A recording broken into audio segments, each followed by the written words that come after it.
সিলেটে সাদা পাথর লুট, প্রশাসনের উদ্ধার অভিযান ও গ্রেফতার চলমান। সিলেটের কোম্পানীগঞ্জ উপজেলার ভোলাগঞ্জ সাদা পাথরের জন্য একসময় পরিচিত ছিল পুরো দেশ জুড়ে। পাহাড়ি নদী, স্বচ্ছ পানি আর ছড়িয়ে থাকা সাদা পাথর দেখতে প্রতি বছর হাজার হাজার পর্যটক ছুটে আসেন এখানে। প্রকৃতির অনন্য এই সৌন্দর্য এখন বিলীন হওয়ার পথে, কারণ অবৈধভাবে লুট হচ্ছে লাখ লাখ ঘনফুট সাদা পাথর।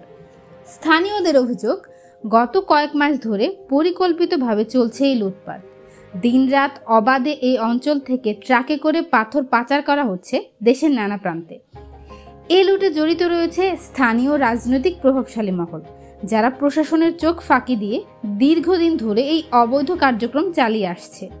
তাদের প্রভাবে ভোলাগঞ্জের আসল সৌন্দর্য এখন ধ্বংসস্তূপে পরিণত হচ্ছে। সৌন্দর্য হারিয়ে ভোলাগঞ্জ পরিণত হয়েছে মরুভূমিতে। অবশেষে প্রশাসন নড়েচড়ে বসে। গেল 13ই আগস্ট একটি বিশেষ অভিযান চালায় জেলা প্রশাসন ও আইন শৃঙ্খলা রক্ষাকারী বাহিনী। অভিযানে উদ্ধার করা হয় প্রায় 12,000 ঘনফুট সাদা পাথর। শুধু তাই নয়, পাথর ভাঙার জন্য স্থাপন করা যন্ত্রপাতির বিদ্যুৎ সংযোগ বিচ্ছিন্ন করা হয়, যাতে আর অবৈধভাবে উত্তোলন করা পাথর ভাঙচুর চালানো না যায়।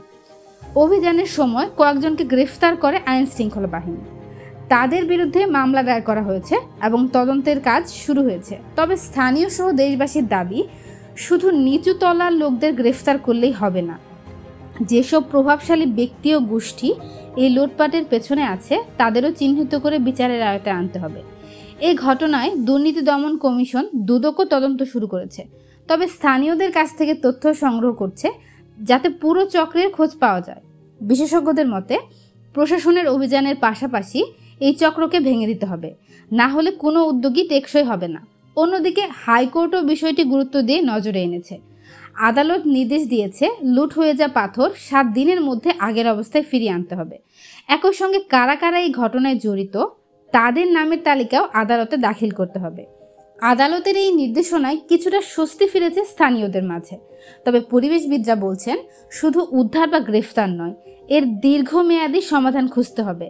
তাদের মতে, অব্যাহত লুটপাট চলতে থাকলে ধ্বংস হবে ভোলাগঞ্জের পরিবেশ ও প্রতিবেশ।